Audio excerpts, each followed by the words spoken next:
Well, next one, definitely got a lot of views on this one. Andy Kaufman. He's going to be inducted, we believe, by Jerry Lawler if he's well enough. If not, hopefully Tony Clifton will do it or something like that. But Andy Kaufman, I don't even need to. In fact, you know what? I'll read the bump. But after originally being turned down by Vince McMahon Sr., Bill Apter put Andy in touch with Jerry Lawler, and the rest is history. Kaufman was involved with Memphis wrestling for 2 years, but when he wrestled women to the famous bout with Jerry Lawler that saw him in a neck brace for ages afterwards, he actually wrestled about a dozen or so matches with Memphis, and he was involved with Memphis wrestling for about 2 years, which I think people don't really realise. I think people maybe think that Andy was only there for a few weeks or for one match or something, but no, he was fully involved when he could be. Oh yeah, this is my story about Andy Kaufman. I used to ride with Lawler a lot. Like we would ride to Louisville, and we'd ride to Evansville, and on these trips, of course, we would talk to each other just like we're doing right now. But except, remember, we got two people in the back listening to us. They don't say anything, but we know they're there. But anyway, we're riding up the road one day, and he says, "Hey, do you know who Andy Kaufman is?" And I said, "Yeah," because he had been on Saturday Night Live at that point. He was on Taxi. I said, "Yeah, I know who he is." And I didn't know a lot about him because guess what? My viewing hours, I was working every night. So all this stuff, everybody, I never watched one episode of Dallas ever because I was working all the time. I always heard about the show, but I never watched it.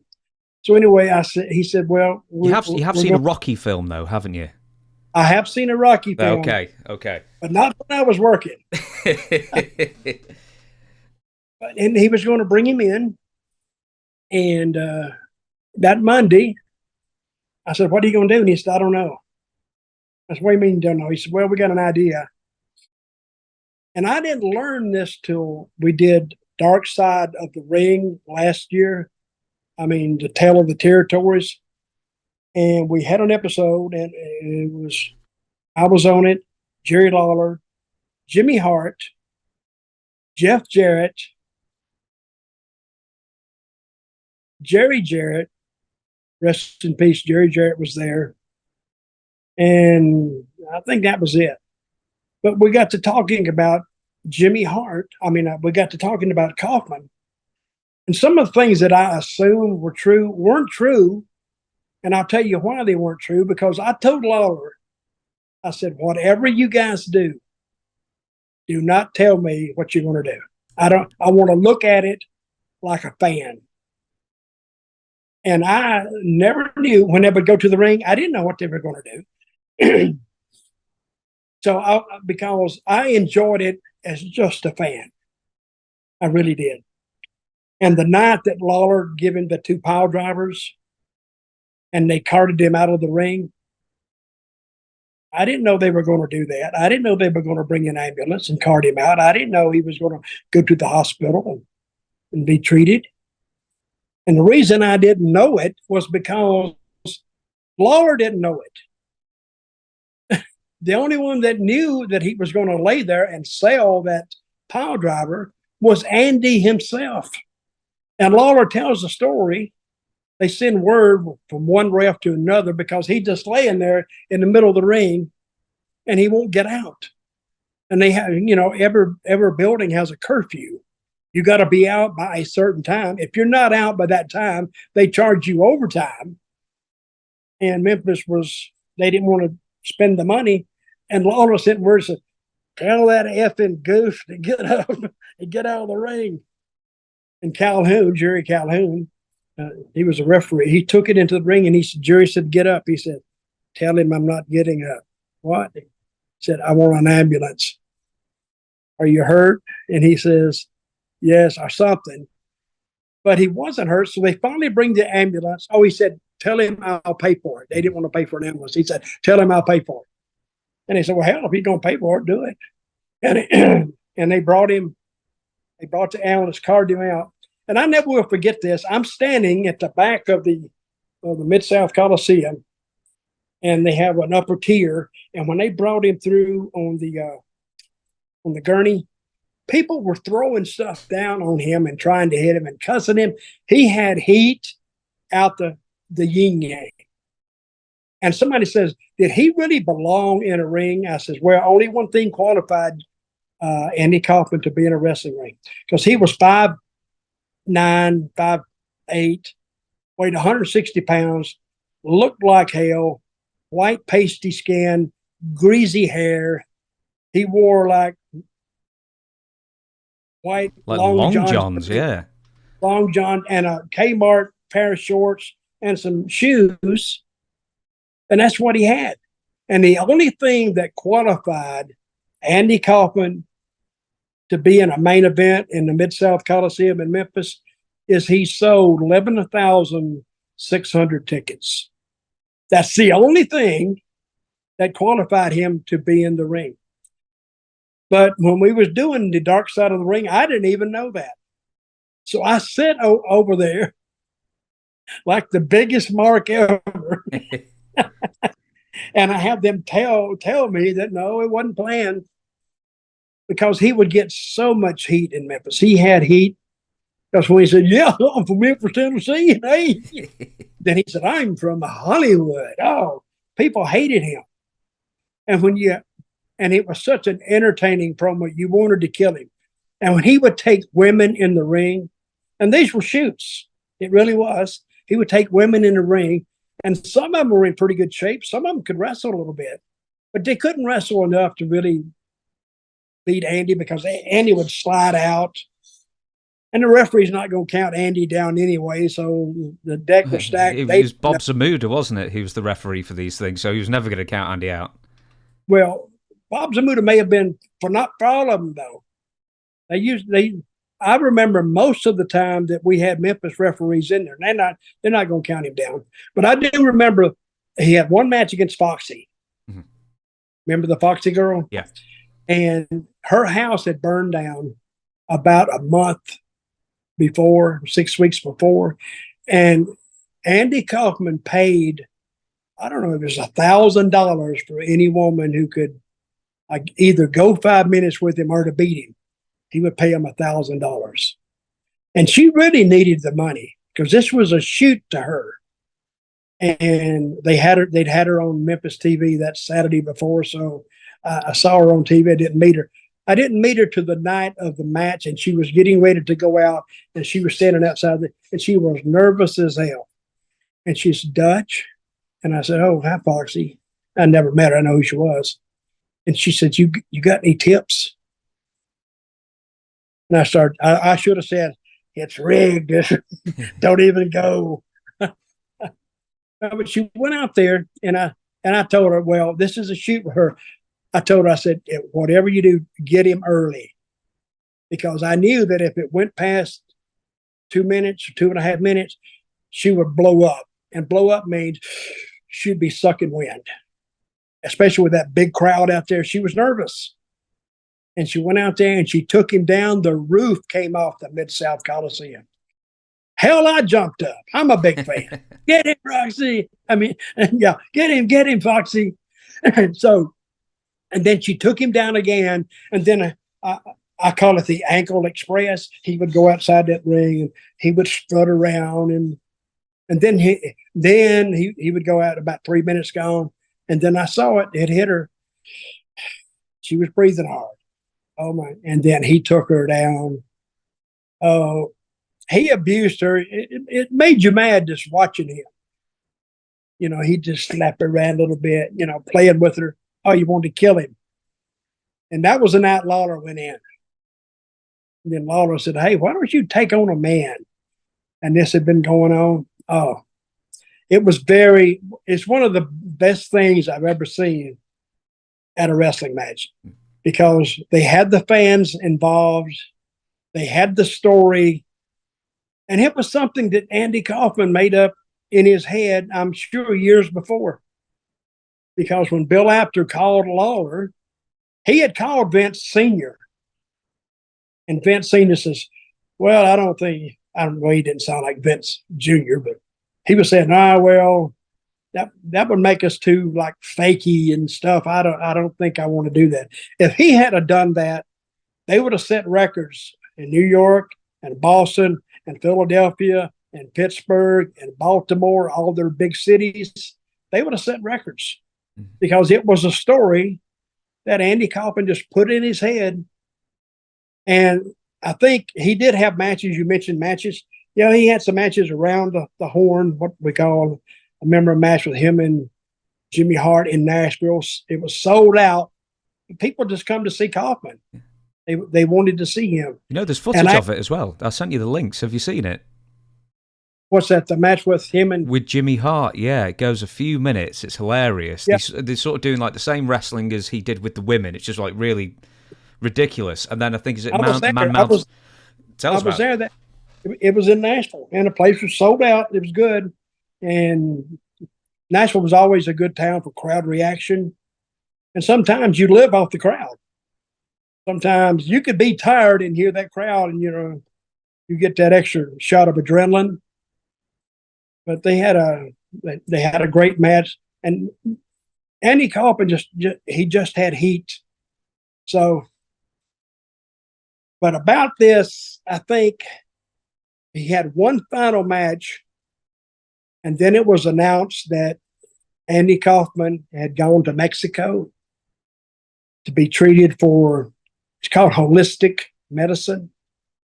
I don't know what that is exactly. Home remedies, I guess. It doesn't work. There's an old joke in the medical profession. What do you call alternative medicine that works? Medicine. Yeah. Yeah. So, and he died 6 months after this little run stopped. Yeah, it was a boxing match versus Jerry Lawler. In fact, this was somewhere around November, in fact, 21st of November 1983. I'd written it down. And then he died just 6 months later. I think one of his last appearances, or maybe his last appearance, was this was at the point where Jerry Lawler was having the Jerry Lawler Show talk show at the end of the TV, at the end of the regular studio wrestling. And Andy was threatening to sue Lawler, as he often did, if his face was superimposed on a turkey's body, I think. But he was coughing all the way through the interview. And that's when he said, "Jerry, I've got cancer." And Jerry was like, "No, you don't." You know what I mean? Just thought it was like a off-color joke because he didn't even smoke. Did he tell him that?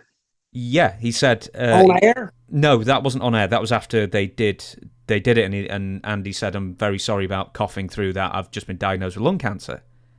And then shortly afterwards, he disappears to Mexico and does radiotherapy and all that kind of stuff. So, but I looked at Andy the first time I saw him, probably 2 years prior to his death. He looked like hell anyway. He looked like pasty white, and he just didn't look good. But still, he wasn't supposed to look good. So the people accepted that. And I mentioned to Lawler one time, I said, and a fan had brought up that could Lawler, did his pile drivers have any effect on Andy's cancer or his illness? Of course, he couldn't have. But the time that really Lawler was working with Andy, he had cancer. So, and Lawler didn't know it. Nobody knew it. And I don't know when Andy found out about it.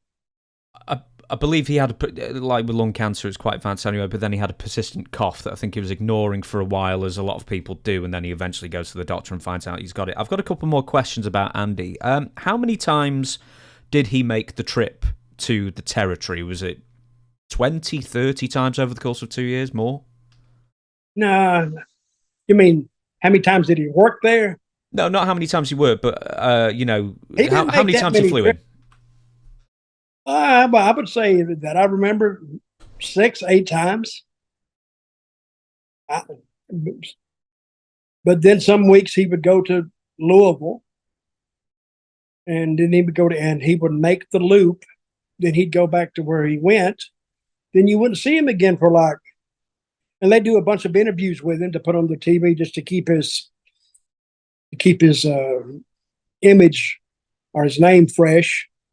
But he didn't fly in all that many times, because I think he appeared in, how many times did he appear in Memphis, you think? 10 times? Probably only, It's a great question. I don't know. I mean, when I was looking up his match listings, there was only 11 that I could find. I presume there are a few more if he's doing the loop and everything. Maybe a week's worth of matches. Yeah, he wasn't there all that much, but when he was there, he drew, big time drew. And of course, toward the end, if he didn't have, you couldn't make him a manager because now you're hurting not only him, but you're hurting his drawing power. He had to be against Lawler, and that's the only way that he was going to draw. And he has a limited number of appearances before he gets old hats.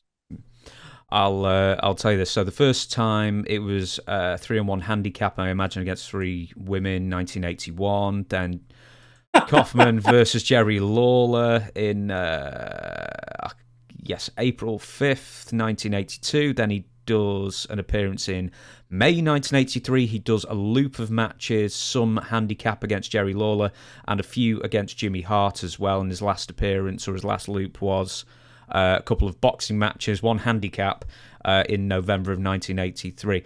Do you know, I also want to bring this up, is that maybe Andy Kaufman is the only person who could turn, at that point, Jimmy Hart babyface. He did.